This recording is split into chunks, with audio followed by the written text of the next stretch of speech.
Bom dia a todos, e meu grupo é composto por mim, Giovana de Castro, Andressa e Maria Paula. E nós vamos explicar e fazer experiências sobre 3 formas de propagação de calor, que é convecção, condução e irradiação. Antes de introduzir as experiências, é sempre bom ter um conceito formado de calor e temperatura. Muitas pessoas ainda têm dúvida e não conseguem diferenciar as duas, mas o calor é uma forma de energia térmica que é transmitida de um corpo para outro devido às suas diferenças de temperatura. Então, ele sempre se move de um objeto de maior temperatura para o menor, até ele conseguir atingir seu equilíbrio térmico. É uma grandeza física qual designa o movimento ou agitação das moléculas e o estado térmico de um corpo, se ele está quente ou frio. Quanto mais quente um corpo, maior sua energia cinética, e quanto mais frio, menor a sua agitação molecular. Ela pode ser medida em Celsius, Kelvin e Fahrenheit. A condução é o processo de propagação do calor que se dá por transferência de energia entre as partículas. Desse modo, ela necessita de um meio para ocorrer. Esse processo pode ser percebido quando se aquece uma das extremidades de uma barra metálica.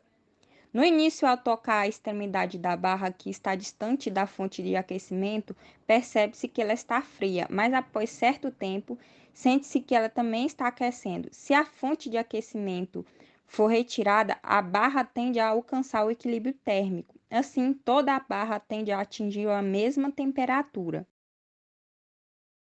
A explicação para esse fenômeno é dada pela transferência de energia entre as partículas da barra. As moléculas mais próximas da fonte de aquecimento recebem energia e agitam-se com maior intensidade.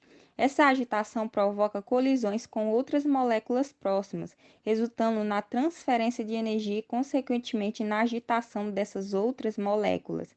Esse processo propaga-se por toda a barra.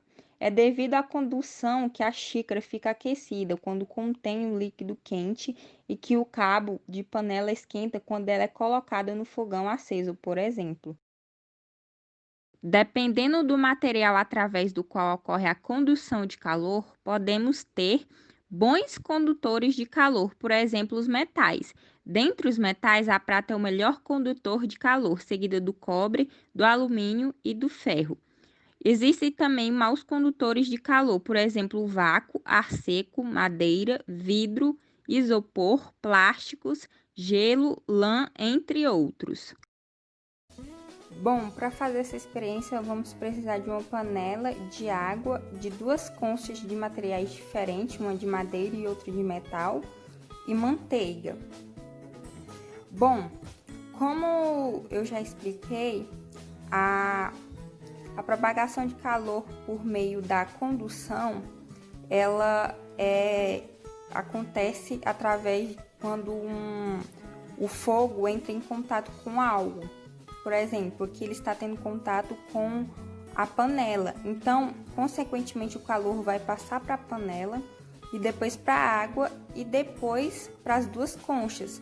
Mas tem um porém. Existem maus condutores e bons condutores. Ou seja, aqui nessa experiência vamos ver se a madeira ou o metal é o melhor condutor. E o ruim também vai ser mostrado aqui.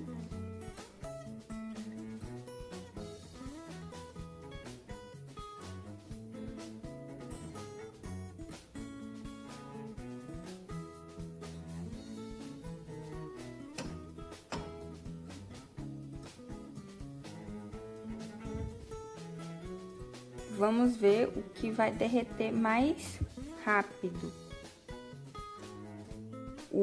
A manteiga na concha de metal ou na concha de madeira. Olha, aqui podemos ver que a manteiga da concha de metal está derretendo mais rápido do que com a que está na concha de madeira. Ou seja, o condutor melhor o metal do que a madeira. Agora eu vou estar explicando sobre uma experiência de convecção. Mas o que é isso? Qual é o conceito? Bom, a convecção é um transporte de massa, que tem característica pelo seu movimento de um fluido devido à sua diferença de densidade, que é especialmente por meio do calor.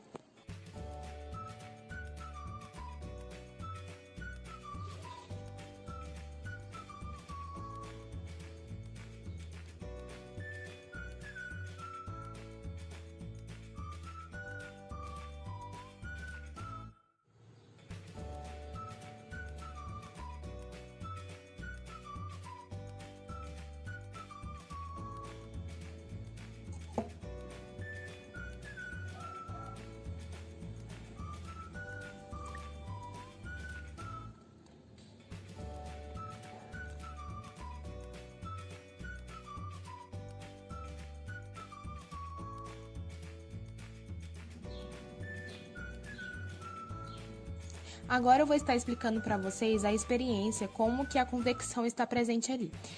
No vídeo deu para perceber os processos que utilizamos, que foi a água fria e a água quente. Então, pegamos aquela água quente, com corante, e misturamos com aquela água fria, porém não teve uma mistura. E foi possível perceber que o líquido vermelho começa a ficar todo em cima, enquanto o resto da água fica transparente, normal, e não houve uma mistura. E por que isso acontece? E lembrando, a água ela estava em temperatura diferente, a que foi aquecida ela estava em uma temperatura maior. E com isso, a água que foi aquecida, ela separou ainda mais as suas moléculas, que compõem. E esse aumento de temperatura faz com que a densidade da água fique menor do que a água que tem a temperatura ambiente.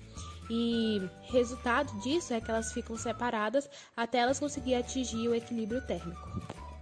A irradiação é a transmissão de calor através de ondas eletromagnéticas, podendo acontecer em qualquer meio. É a única entre as outras duas que ocorre pelo vácuo. Por exemplo, a luz do Sol. Sua exposição ocorre pelo vácuo, pois entre o Sol e a Terra há ausência de matéria. Assim, ele consegue emitir o infravermelho e a luz visível. Por isso que sentimos o calor irradiado do Sol. E para este experimento, usarei os seguintes materiais: uma vela, fogo e um pires para apoiar a vela. Agora você vai acender a vela, você vai grudar ela no pires, como estou fazendo aqui. Agora você irá colocar a sua mão nas laterais da vela, como estou fazendo aqui no vídeo. E você pode perceber que quando aproximamos pelos lados, o calor transmitido não é tão forte quando colocamos a mão por cima dela. Através da chama se tem a irradiação. Quando aproxima-se a mão para os lados da vela, a temperatura da mão aumentará, assim excluindo a ideia da energia térmica chegar até a mão por condução ou por convecção, pois o ar é considerado um mau condutor de calor. Assim, o ar aquecido sobe ao invés de ir para os lados ou para baixo. Agora nesta imagem estarei mostrando a vocês como que a condução, a convecção e a irradiação podem agir em um só, neste exemplo que estou mostrando a vocês. Cada seta representa um tipo. A amarela seria a condução, a vermelha e a azul a convecção e a laranja a irradiação. Bom, se aproximarmos a mão perto da chama, vai ser que nem o tipo da minha experiência da vela. Você irá sentir o calor que o fogo irradia, assim tendo um aumento na temperatura da sua mão. Já na convecção, a água quente se misturará com a fria, pois a quente estará mais agitada que a fria. Só depois de alguns minutos que haverá um equilíbrio térmico entre as duas. E a condução, que seria a passagem da irradiação da chama para o cabo da panela, que seria o condutor. Por isso que às vezes quando vamos fazer, por exemplo, uma comida, a gente pega no cabo e o cabo ele está quente. Bom, e obrigado pela atenção de todos. Espero que vocês tenham compreendido o nosso trabalho.